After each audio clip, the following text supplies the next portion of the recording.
you're about to hear is true. Only the names have been changed to protect the innocent.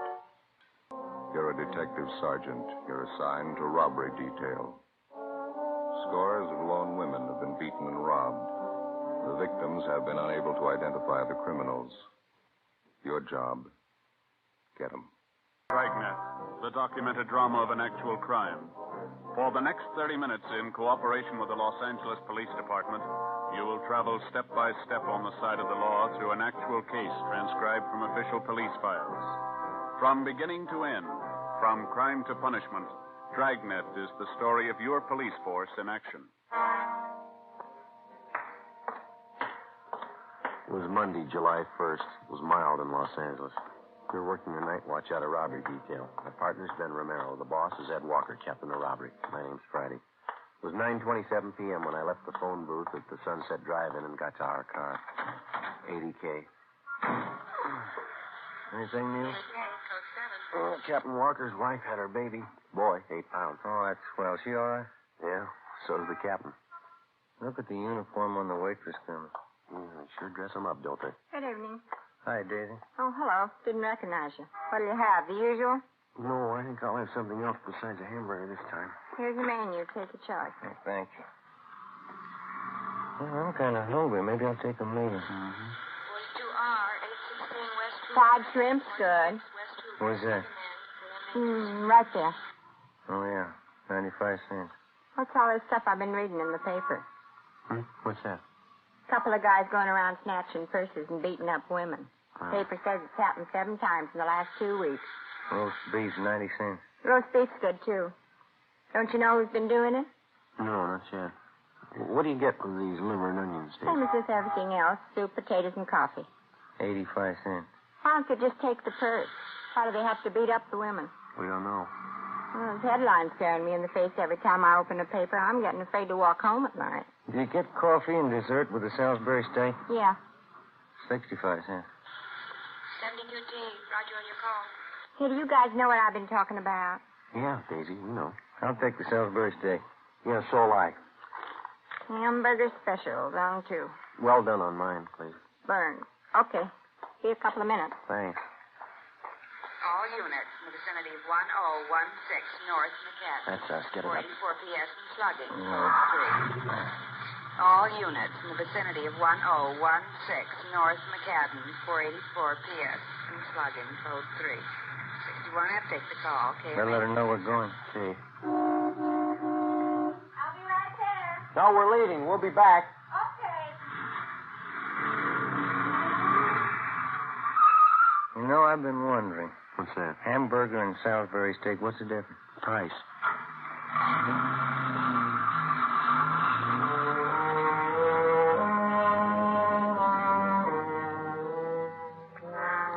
To the police officer, the lowest thief and most cowardly is the purse snatcher who preys on women. For more than a month, lone women throughout the western section of the city have been robbed and beaten. The descriptions were confused and varied because the attacks took place at night. 10:06 p.m. We got to the location on North McCadden where the woman was lying on the sidewalk. She'd been badly beaten about the face and neck, and her jaw had been broken. Officers Reed and Shell of Unit 61F were already there. Any witnesses, officer? Yeah, this man in the sweater here saw it happen. Says the victim's name's Swanson. This is Mr. Kahn. How you do? This is Sergeant Romero. My name's Friday. I wonder if we could talk to you, please. Yeah, certainly. You want to come into the house? Right over here will be all right. That officer there says that you saw it happen. That's right. I was watching television. I heard this scream outside. I looked out and saw these 2 men beating her up. Can you describe them? Oh, the light wasn't real good. They're about as tall as you two, but they had slighter builds. How old were they? Could you see that? Well, I'd say they were young, maybe 18, 19. I saw them knock her down. It was terrible. They hit her and then they kicked her. They picked up the purse and ran down that way. And you called the police? Yes, but not right away. I ran out and saw them get in a car across the street. They drove right past me. Then they turned east there on Romaine. Can you describe the car for us? I got the license number for you. The last 3 numbers are 552. Just 3 numbers. Yeah. Mm-hmm. Can you describe the car? What kind was it? Oh, I don't know. It was I think it was black. Maybe a sedan. Well, was it a large car or a small one? Oh, kind of medium. Did you notice the back of it? Yeah, that's where I saw the license plate. No, I mean, did you notice anything about the car? Maybe a dent print on the fender or a sticker on the window? No, I didn't look at the window. Did the car have a spotlight or a radio antenna? Well, I guess I didn't see any. I was trying to look at the license plates. Did you notice anything unusual about the car? Any identifying marks at all? No, I didn't notice. How about the make of the car? Did you see what kind it was? No, the last three numbers on the license plate were 552. California license plate? Yes, it was. That should be enough here. Do you think you'll catch him tonight? Do you know how many plates end in 552? While Ben called in a general description of the car and the two attackers, I talked to the other bystanders. I found out that the victim's name was Mrs. Frida K. Swanson, a widow. She had a room at 1003 North McCadden. None of the neighbors had seen the robbery or the beating take place. 11:28 p.m. Ben and I arrived at Hollywood Receiving Hospital to interview Mrs. Swanson, but she was unable to talk or to identify her attackers. She wrote on a piece of paper that she'd been slugged from behind. She never got a good look at the man. Besides a broken jaw, she was suffering from a fractured wrist, a broken nose, and bruises about the face and body. Tuesday, July 2nd, the getaway car used in the attack on the previous night was found abandoned on Hollywood Boulevard and proved to be a stolen car. License number 6 Young 4552. The victim's empty purse was found inside. Routine investigation developed no leads. We met with Captain Walker. Because the last 4 attacks had taken place within a 6-block radius, we set up a plan of decoys in an attempt to trap the 2 purse snatchers. 4 policewomen from Juvenile Bureau and a special detail from Metropolitan Division were assigned. Tuesday, 4 p.m., a special detail was ordered to the squad room for briefing. Oh, Joe. Oh, hi, Dorothy. How's your tuxedo back in mothballs? Yeah, how are your feet? My feet, nothing the matter with them. You're a good dancer. Yeah, I bet I could use some lessons. Oh, you don't need lessons, Joe. You need practice. Okay, let's get started. I don't have to tell you the risks involved in an operation like this. I want all of you to know where everybody will be at any given time. By all of you, I mean the police women and also the men who'll be in the squad car. If anybody misses anything, stop me. We don't have much of a description of the men we're after. There are 2 of them, both about 18 years old. Usually they wear sneakers, slacks, and sport coats. They've been in different kinds of cars, all of them stolen. We keep each car for a few days, then ditch it. Hold on the map, will you, Joe? Yes, sir. Now, here's the area here. Residential, 90% of the dwellings have garages, so for cars parked on the street, it might be unused. Each of you will be given a list of cars stolen in the last 48 hours, still outstanding. I want you to check all parked cars against the hot sheet. First, hold up your purses, please. Young lady, that purse is too small, I'm afraid. Let's make it look worthwhile. Yes, sir. All right. Of course, you won't be carrying your guns in your purse. You wear a shoulder holster. Before you leave, Sergeant Friday will pass out some marked bills I want you to carry. Okay, now, policewoman Short. You'll board a westbound streetcar at Western and Santa Monica Boulevard at 9:03 p.m. Don't worry about these schedules. The streetcar will be there. Get off at Las Palmas at 9:13. Walk south to Willoughby. Turn east on Willoughby to Hudson, and north 1 block to Romaine. You go west on Romaine to Cahuenga, then retrace your steps to the starting point, and you're through. Got it? You'll be covered by Unit 81K. Captain. Yep. How fast or slow should we walk? Oh, I'd say a pretty good pace. No woman likes to be alone on the streets at night, so it'd be natural. Yes, sir. Policewoman Ball. Yes, sir. You'll board an eastbound bus at La Brea and Melrose at 9:35 p.m. Get off at Wilcox and Melrose at 9:45. Walk north on Wilcox to Waring, then west on Waring for 2 blocks, and north on Cherokee. Follow Cherokee for 2 blocks, turn east on Romaine. Follow Romaine to Cole, and turn north on Cole. When you get to Santa Monica Boulevard, retrace your steps to your starting point. You'll be covered by Unit 87K. Will the cars be cruising or will they be parked? Both. Friday and Romero will be cruising all the time. I'll get to the others when I finish with these instructions. Of course, if you see any police car, give no recognition. Yes, sir. Captain, Yeah? you said the 2 suspects wear sneakers. That's right. It's going to be pretty hard to hear them come up behind you. I'd say so. Did any of the victims hear them? If they had, they wouldn't be victims. 9 p.m. The decoy plan went into effect. We waited. Tuesday night passed. Nothing happened. Wednesday night, nothing. Thursday, July 4th, the decoy plan was enlarged to include a larger area, but everything was quiet. Friday, July 5th. Captain Walker decided that the new plan covering an area from La Brea to Vine Street and from Sunset to Beverly would be kept in operation. 10:45 p.m. Ben and I cruised the exposed area. We've been thinking about moving to a new place. Yeah? Only trouble is we don't know what's going to happen. You mean if rent control goes off? Yeah. We don't know if rents will go up or down. You've got a lease, haven't you? 71 That North, next month. Nissan in Mariposa, 507, Claudia. We don't know what to do. We even tossed a coin to decide. Well, that's about as good a way as any. Coin came up tails 4 times in a row. Yeah? Wife changed her mind on each toss. No decision. Roger, 71 North. Is that a policewoman down there? Yeah. Nancy Short. You got her out there? South on Hudson, east on Melrose, then up Wilcox to Sunset. All units, Willoughby and Hudson, 484 PS and slugging, code 3. That's let's roll on it. 83F, Willoughby and Hudson, 484 PS and slugging, code 3.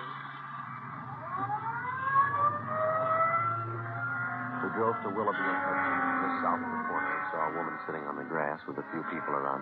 She was a young woman, about 25. Her clothes had been torn, and there was a red welt on her right cheekbone. She was trying to get to her feet as we came up. There'll be an ambulance here in a few minutes, miss. Can you tell us how it happened? My cheek's swelling. Did you see who attacked Yes, I did. I can tell you about them. Look, here, I ripped off one of their pockets. These cards fell off. Mm-hmm. Driver's license. George Landon. Here's the piece of cloth I tore off his pocket. I'll take that, ma'am. Thank you. You want to stay with her? See if I can get a make on this license. Okay. Would you give me your name, please? Barbara Curtis. I live over on Hudson.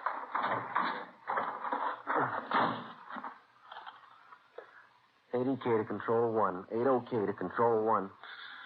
Go ahead, Eddie K. Check suspect for making warrants. George Landon, male, white, age 18, 5 feet 9 inches, 155 pounds, blue eyes, black hair. Address, 2722 and a half Arthur Avenue, KMA 367. Roger, Eddie K.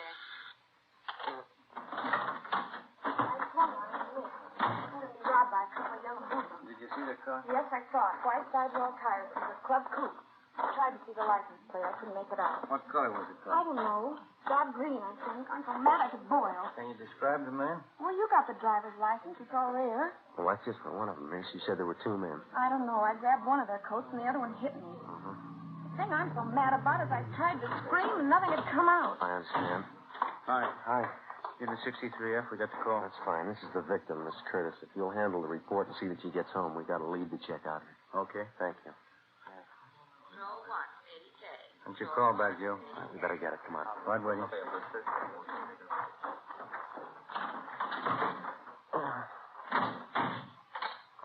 80K to control 1. Go ahead. Eddie K. Suspect has misdemeanor and felony record. 1 arrest, suspicion of robbery, and 1 arrest, GTA. No warrants at this time. Most recent address on suspect, 2722 and 1/2 Arthur Avenue. Roger. Been in trouble before. Felony and misdemeanor. Yeah. And the address matches. Maybe this clock does. Friday, 11 p.m. Ben and I drove to 2722 and a half Arthur Avenue. It was a small house at the rear of a lot on the east end of town. Alongside the front house, there was a narrow passageway leading to the house in the back with a small lawn between the two. There was no alley, and anybody leaving from the front or back door had to go through the narrow passage. As we approached the house, a light was on in the front room, and through the window we could see a middle-aged woman reading a magazine. We rang the bell.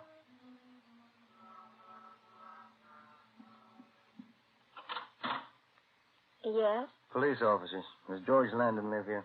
Why, yes, he does. I'm his aunt, Miss Landon. What do you want? Can we come in? Why, yes. Won't you sit down? Thank you, ma'am. Is George Landon at home now? No, he isn't, but I think he'll be home soon. He never stays out late. He isn't in any trouble, is he? You know where he is? With his friends, I suppose. He's a popular boy. He really should be home soon. Where's he been, Miss Landon? I don't know. He goes out at night, you know, with his friends. Who are they? Well, I really don't know. You see, it's difficult to keep track of a young boy. Mm-hmm. He's a big boy, and he's full of vitality. He has to find things to do. Yes, ma'am. He lives here with me. I'm his aunt. I'm not married, so I take care of him. His parents died when he was a baby. I see. Does George work, or does he go to school? Oh, he's finished school. You aren't here about that automobile that was stolen a year ago, are you? No, ma'am. He had some trouble then, but I'm sure he didn't do it. Since then, he's been very good. He hasn't missed a day's work, and he goes to church with me any time I ask him. Where does he spend his evenings, do you know? Well, I told you, with his friends. A young man has to use up his energy. I don't try to hold him too tightly. Good boy like him. Can we look at his room? Oh, yes. It's right here. All right. I'll show you how neat he keeps it. Oh, there. Isn't that nice? Yes, ma'am. I'm not trying to defend him. I'm only telling you about him. He keeps this room cleaned up himself. He smokes a little, but I've never smelled a drop of liquor on his breath. He's a very good boy. Yes, ma'am. He even reads a lot. You can see his books over there. Yes, ma'am. You mind if we look around a little? No, that's all right. Should be home soon. He's probably at a movie. Do you want to wait for him? No, that won't be necessary. He's always home by midnight. I'll tell him you were here. Oh, that must be George now. George! Yeah? These men would like to talk to you. They're police officers. All right, take it easy, young fellow. Oh, let go. Hold him. Turn him around. Yep. Stand still, young fellow. No, it's no gun. What do you guys think you're doing? I didn't do anything. I was just out for a ride. This your nephew? Yeah. Coat's torn, Joe. Pocket ripped off. Is this your driver's license here, George? Yeah. I lost it When? last week. It was found tonight. So what? How'd you tear your coat? Getting out of the car the other night. Here's a piece of cloth. The girl who was attacked tonight gave it to us. It matches the tear there in your coat. What have you done, George? Tell her. I didn't want to do it. I didn't want to do it any time. He talked me into it. Who talks you into He it? made me do it. He's got a gun, and he stole the cars. He made all the plans. Who made all the plans? Tommy. Oh, we never did anything except hang out at the drugstore until that time a year ago. What's his last name? He said that it'd always be held against me, and I better go along with him. Tommy who? Decker. Was he with you tonight? Yeah, he's the one that hit her when she grabbed hold of me. He's the one that always hit him. I never wanted him to do it. Mm-hmm. Where's the stuff you took out of that purse? Oh, Tommy's going to hide it. Where? Back of where he works. Where's that? Oh, garage someplace. I don't know where. He just started working there. Where does he live? Place on West 6th. I never been there. What does this Decker look like? Well, same age I am, but about an inch taller and must be 15 pounds heavier. He's got dark hair. How's he dressed? Just like me.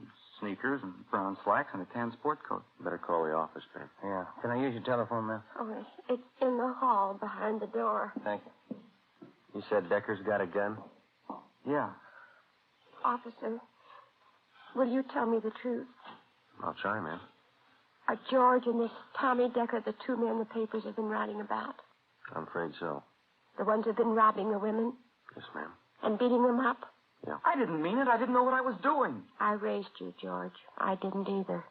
11:42 p.m. We checked into the office with the 18-year-old suspect, George Landon. While Ben and the police stenographer took down the statement, I went down to R&I and pulled a package on the other suspect, Thomas Decker. His mama sheet showed a petition had been filed on 459 PC and 488 PC. They also showed 3 different recent addresses for Decker. One on West 6th Street, one on South Mariposa, and a third on North Catalina. 2 units were dispatched to the first 2 addresses.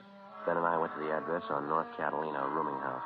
We learned from Decker's landlady that he was working as an apprentice mechanic on the swing shift at a large garage on South Flower Street. 12:51 a.m., Ben and I arrived at the garage. I beg your pardon. Yeah? Police officer. Does Thomas Decker work here? Yeah, he works here. Hey, Decker! Hey, Decker! Yeah? I'm the guy here to see you. There he is back there. Thank you. What do you want? You Thomas Decker? Yeah? Police officer. I'd like to talk to you. Watch your jump. Come on. Hey, he's going in the locker room. All right. It's locked. Come on, hit it. Yeah. No go. Hey, you! You over there. Any other way out of locker room? Yeah, down the hall in the annex. Come on, Ben. All right.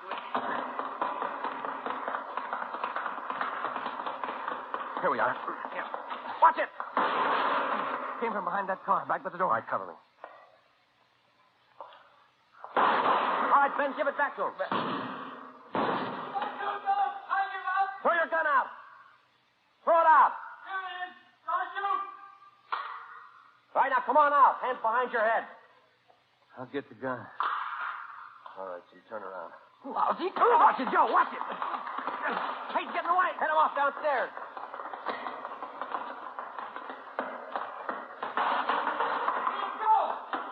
No.